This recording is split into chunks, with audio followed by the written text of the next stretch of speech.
Bienvenue à tous. Nous allons lire un verset du Srimad Bhagavatam, deuxième chant, chapitre 5, verset 2. Om Namo Bhagavate Vasudevaya.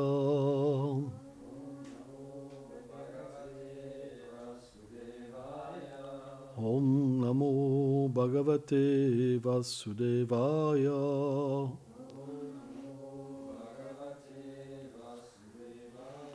Om Namo Bhagavate Vasudevaya.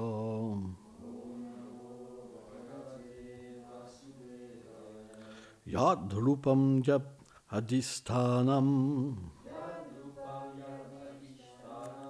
Yatat Sritam Idam Prabhu Yad Samstam Yat Param Yatcha Tat Tat Vam Vada Tat Vataha. Ô Prabhu, avec bonté, éclaire-moi sur ce sujet. Comment cet univers est-il manifesté? Comment il est supporté? Et par qui est-il créé? À l'intérieur de qui il est finalement résolu? Qui est le contrôleur? Quelle est sa réelle nature? Om Aghana Timilam Dasya Ganam Jalam Sharakaya Shakshurumveditam Jena Taisme Shigurave Namaha. Shri Chaitanya Manobhistam Stapitam Jena Bhutale Swayam Rupa Kadamayam Dadati Swam Padam Tikam. He Krishna Karuna Sindhu Dinabandhu Jagatpate Gopesha Gopika Kanta Radha Kanta Namostute. Tapta Kanchana Golangi Radhe Radhe Vishabhanusute Devi Pranamami Hari Priye. Jaya Shri Krishna Chaitanya Prabhu Nityananda Shri Advaita Gadadara Shivasadi Gola Bhaktavinda. Hare Krishna Krishna Krishna Hare Hare Hare Rama Rama Rama Hare Hare. Il ne nous manque pas grand-chose pour comprendre qui nous sommes réellement.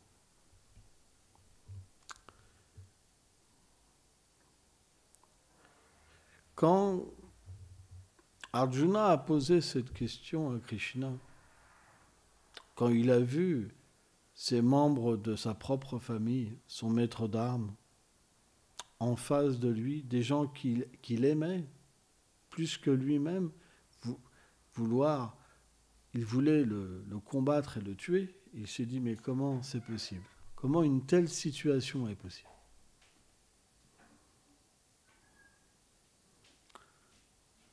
Krishna lui a répondu, Kamaisha Krodha Echa Rajaguna Samobhava. C'est la concupiscence, Arjuna. Elle est la source de tous les conflits. Elle détruit tout. Elle est insatiable. Cette vie sexuelle. Le Srimad Bhagavatam révèle que tous les êtres dans l'univers, ils sont gouvernés par cette concupiscence. C'est pour ça qu'ils s'habillent, c'est pour ça qu'ils font des études, c'est pour ça qu'ils travaillent. Ils sont simplement contrôlés par l'envie de satisfaire leurs désirs sexuels. Soit grossiers, soit subtil. Grossier, c'est la vie sexuelle grossière. Et subtil, c'est le vouloir, le pouvoir, d'une manière subtile. Tout le monde est contrôlé par ça. C'est pourquoi, à moins de comprendre qui est le véritable contrôleur, qui est le véritable bénéficiaire, on ne peut pas renverser cette situation. C'est expliqué que lorsque cet amour de Dieu qu'il y a en nous, elle entre en contact avec la passion, ça altère de la même manière le lait, lorsqu'on met du citron dedans ou du yaourt, ça le rend du caillé. De la même manière, au contact de la passion, cet amour de Dieu se change en concupiscence, ce désir de satisfaire nos sens. C'est pourquoi la connaissance du Bhagavatam, c'est une véritable médecine. Elle va nous aider à sortir de cette vie sexuelle.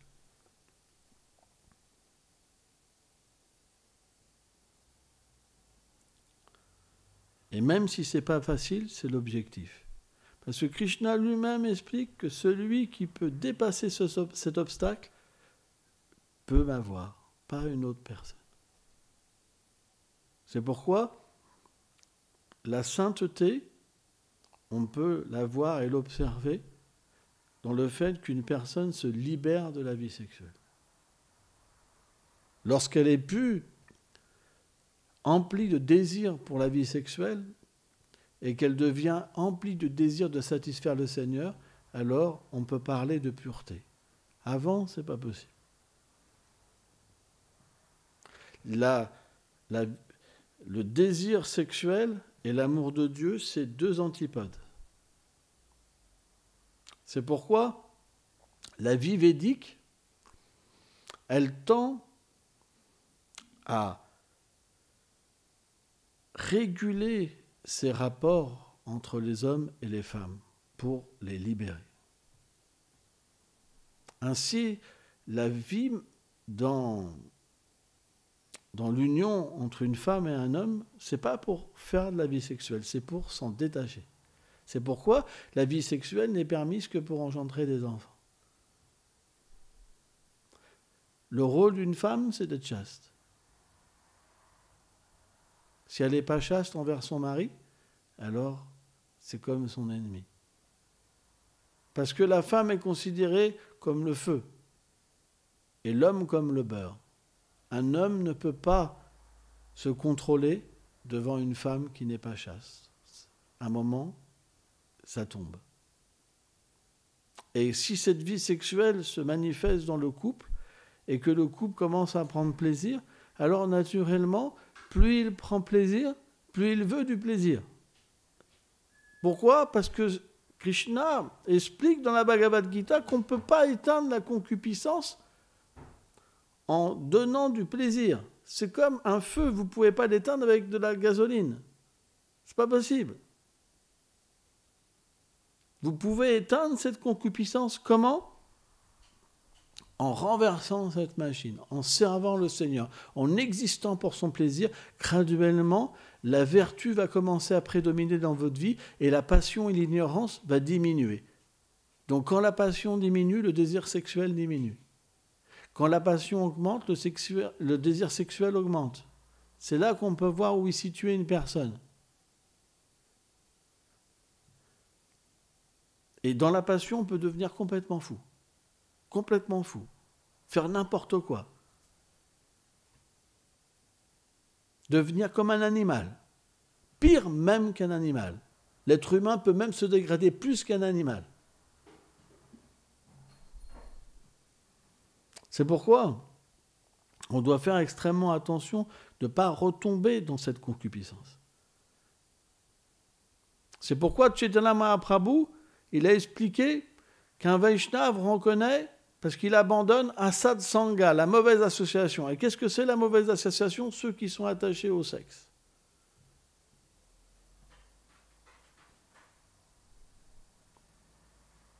Si vous donnez votre cœur à quelqu'un qui est attaché à la vie sexuelle, cette vie sexuelle, elle vient en vous. Et à ce moment-là, le Seigneur recule. C'est incompatible. C'est pourquoi, à un moment dans la vie d'un dévot, cette vie sexuelle, elle disparaît. Il devient comme un enfant. Un enfant, il n'a pas de concupiscence. Un dévot, il n'a pas de concupiscence. Elle s'éteint. Et c'est pourquoi qu'un enfant, s'il pratique correctement, dès son jeune âge, il peut voir cette concupiscence pas s'éveiller en lui. Parce que la concupiscence ne s'éveille que sous le règne de la passion. Quand la vertu prédomine, cette concupiscence disparaît. C'est pourquoi, c'est pas que tout le monde connaît ça. Les êtres ordinaires connaissent ça, mais celui qui est béni par le Seigneur, il peut même dans une vie pas connaître ce que c'est la concupiscence. Vous vous rendez compte? C'est puissant quand même. Et lorsqu'on n'est pas touché par la concupiscence, on n'a pas de désir. On n'est pas attiré. On n'a pas de répulsion non plus. Vous comprenez? Parce que la répulsion et les désirs, ça vient de cette concupiscence. Et cette concupiscence, finalement, elle va nous amener à aimer quelqu'un et à prendre parti pour cette personne. Une fois qu'on aime quelqu'un, on prend parti. Ce qu'elle va aimer, on va aimer. Ce qu'elle va détester, on va détester. Donc, il y a la conception d'amis et d'ennemis. Mais celui qui est plus situé dans la vertu, imaginons un couple avec quelqu'un qui est plus dans la passion et un autre plus dans la vertu. Celui-là dans la passion, il va essayer d'attirer l'autre en disant « Ah oui, lui, t'as vu, lui, fais attention, fais ceci. » Celui dans la vertu, il dit « Mais pourquoi tu dis ça ?»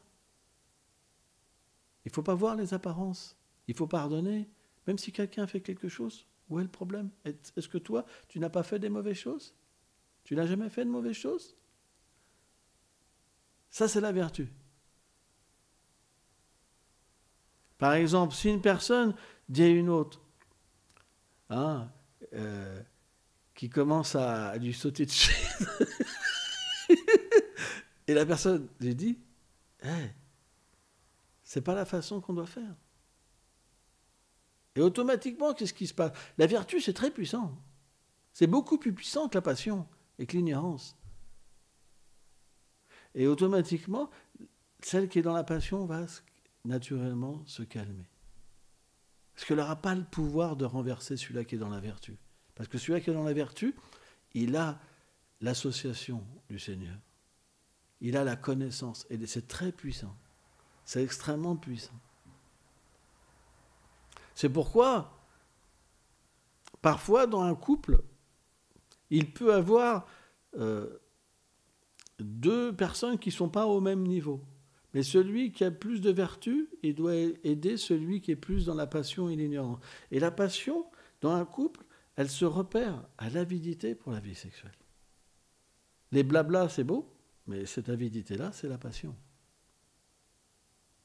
Et le rôle de celui qui est dégagé de cette concupiscence, c'est d'aider une personne à s'en libérer. Et à ce moment-là, les deux deviennent des amis et ils peuvent dépasser tous les obstacles et vivre en paix avec Krishna. C'est important.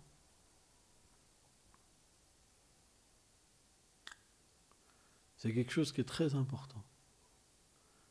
On ne doit pas se dégrader, mais on doit s'aider. C'est très important. Parce que hier, on a parlé de Grihastha et de Grihamedi. Les Grihastha, c'est des personnes qui contrôlent leur sens et qui vivent simplement pour le plaisir de Krishna. Et les Grihamedi, c'est eux, ceux-là, ils vivent pour leur plaisir. Or, c'est expliqué que ceux qui vivent pour leur plaisir, ils doivent renaître encore dans ce monde. Et ceux qui vivent pour le plaisir de Krishna, ils atteignent la demeure du Seigneur. C'est pourquoi on doit vraiment construire et prendre du temps, réfléchir à notre condition, voir si c'est bénéfique pour nous. On ne doit pas être entraîné. La passion, elle va vite. Les désirs, les plans, les ceci, les cela. Mais la vertu, elle nous permet d'observer. Est-ce que je vais dans cette situation?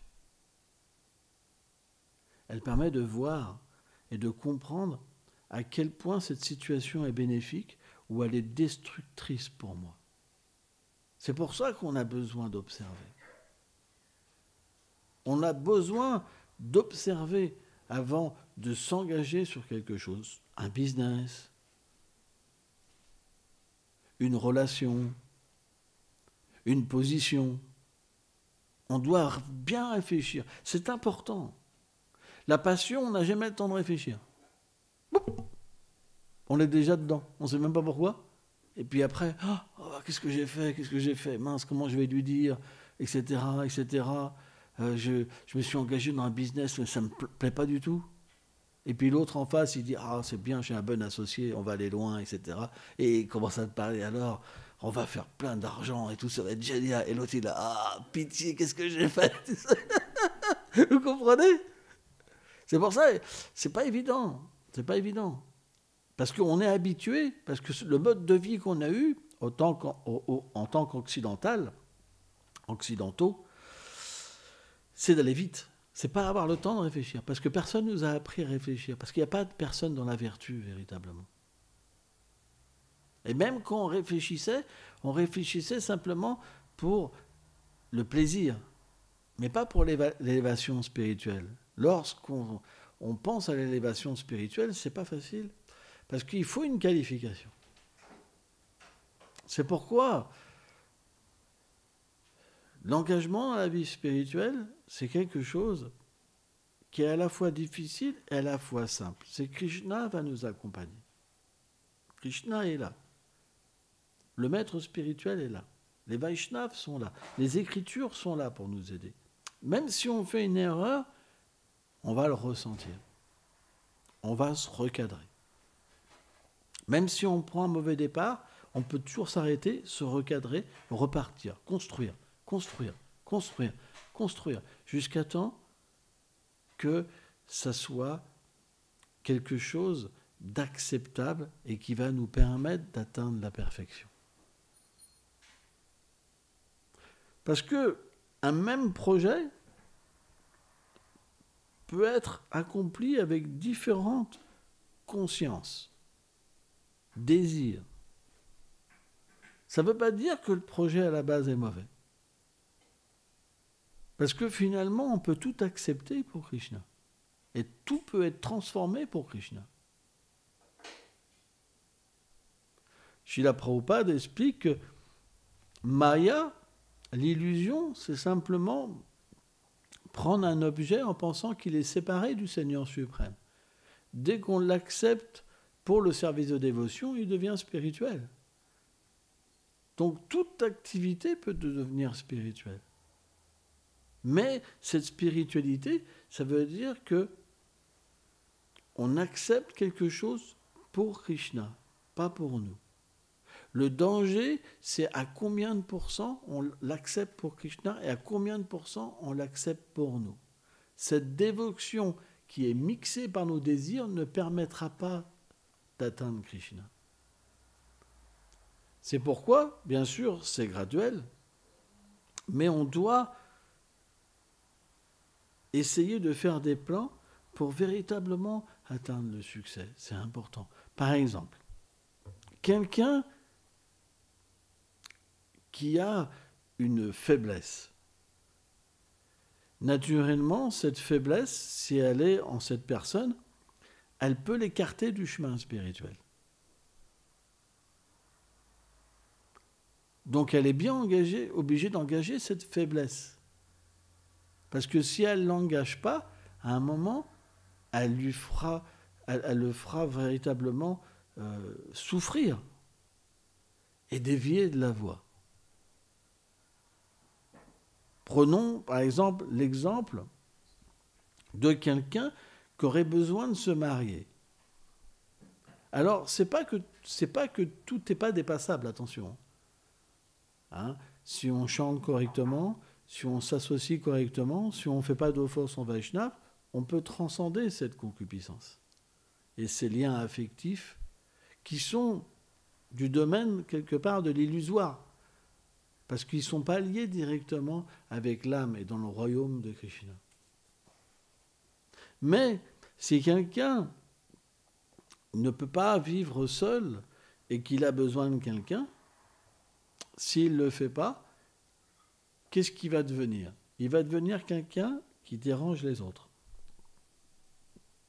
Il va être dans un ashram de renonçant tout en regardant.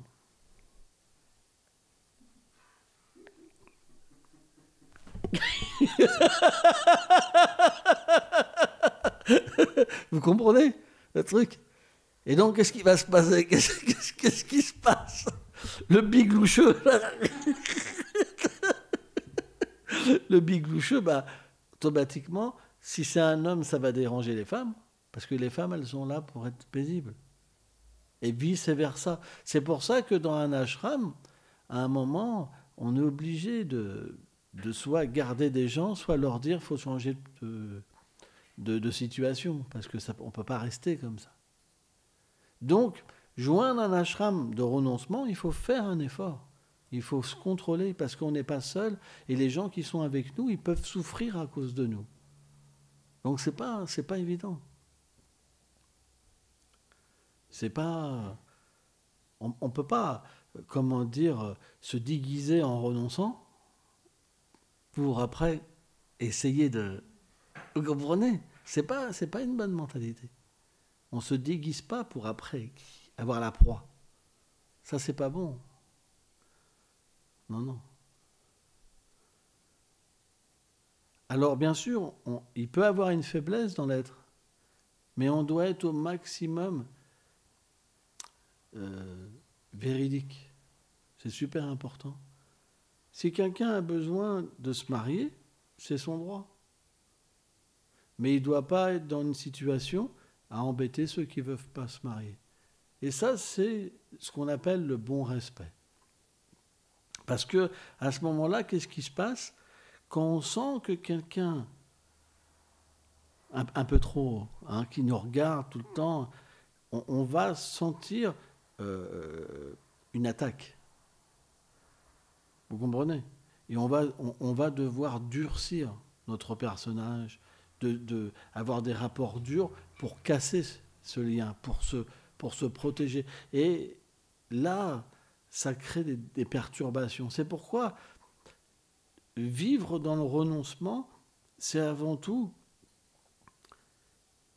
bien comprendre notre situation et qu'est-ce qu'on fait là. On est là pour se libérer et aussi pour libérer les autres. Quand on se libère de notre concupiscence, on libère les autres de leur concupiscence.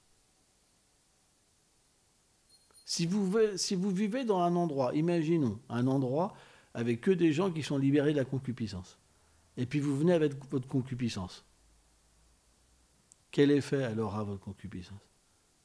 À un moment, comme elle ne pourra pas s'accrocher à quelque chose, elle va avoir de moins en moins de puissance. Et alors vous allez contracter de plus en plus des qualités Vaishnava. C'est pourquoi c'est un devoir d'être juste. C'est pas facile, mais il faut se battre. C'est un devoir de se libérer. C'est un devoir. C'est pourquoi, par exemple, quand on fait entrer des gens dans la communauté qui sont concupiscents, ça crée des ravages, quoi. Et c'est vrai qu'à force de voir ça, on commence à réfléchir, mais est-ce que c'est véritablement une bonne chose? Est-ce qu'on devrait... comment on pourrait faire? Mais c'est presque impossible, parce qu'au départ, quelqu'un, il peut même se dire, je suis pas, voilà, ça va, je vais me libérer, et puis d'un seul coup, ça l'attaque. Parce que quand on regarde trop quelqu'un, paf, par exemple, paf, on devient touché par Cupidon. Cupidon nous tire une flèche, et après on souffre. Donc, lorsqu'on comprend bien comment les choses s'opèrent, parce que tout est expliqué dans les Écritures, quand on comprend, et qu'on a la compréhension juste comment les choses s'opèrent, même quand ils entrent dans notre cœur, on peut quand même s'en libérer. Parce que la connaissance est plus forte. On peut s'en libérer. Et surtout, le nom du Seigneur est tellement puissant. Si vous chantez en disant au Saint-Nom que vous prenez refuge en lui parce que vous êtes trop bas, trop impur, vous allez voir, le nom va commencer à envoyer ses rayons pour vous soulager de vos impuretés et de vous libérer en fait de cette concupiscence et de vous permettre de vous attacher à lui et de développer un attachement et des sentiments envers le Saint-Nom. C'est une expérience. Mais pour ça, il faut la connaissance. Sans ça, ce n'est pas possible. La connaissance nous permet d'établir une relation, de comprendre comment les choses se passent, comment elles se déroulent. C'est très important. Et à ce moment-là, on devient en paix. Peu importe si on est un marié, peu importe si on est renonçant. Et c'est cette société qu'on a envie. Parce que quand les hommes ne sont pas chastes, les femmes ne sont pas chastes, c'est que des problèmes qu'on rencontre. Le mensonge, l'hypocrisie, la jalousie, l'envie. Et finalement, on souffre du contact avec les uns et les autres, et ça devient malsain. C'est pourquoi on doit avoir ce travail. L'erreur est possible.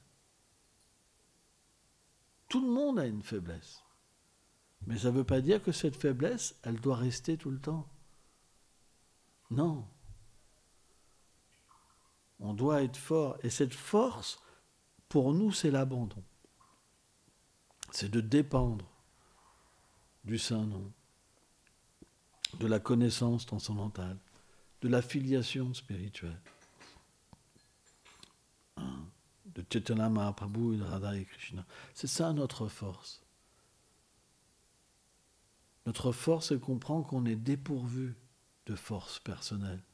Et que c'est simplement, si Prabhu ça veut dire maître, c'est le premier mot du verset, oh Prabhu, si le Seigneur, le maître de tous les maîtres, veut nous protéger, alors nous serons protégés. C'est pourquoi le matin, on offre des prières à Nishingadev. Mais parfois, je vois les dévots, ils ne sont pas concentrés. On prie pour la communauté. On prie que le Seigneur nous libère de toutes ces choses. C'est très important, cette prière. Si toute la communauté priait vraiment avec foi et sincérité, on ne rencontrerait pas de problème. C'est parce que on devient petit à petit concentré sur notre pouvoir de nouveau. Et on oublie cette miséricorde. Il n'y a que quand on souffre qu'on s'en rappelle, vraiment. Quand on souffre, « Ah, Krishna, aide-moi, Krishna, j'en peux plus, aide-moi. » Alors, là, on comprend. Mais dans le temps normal, si je peux dire, quand on a un petit peu de force et qu'on n'est pas obligé de prendre refuge, on oublie, on relative. Et finalement, c'est ça qui crée des perturbations, parce qu'il n'y a pas ce moment où ensemble, on va prier pour avoir de l'aide. Et c'est ça qui est très important. Une communauté, elle doit être aussi réglée avec des temps de prière communs. C'est ça qui est très important. Et cette prière commune, elle va faire que l'harmonie peut revenir. Donc la prière au Seigneur Nishingadev, elle est très importante. Merci beaucoup.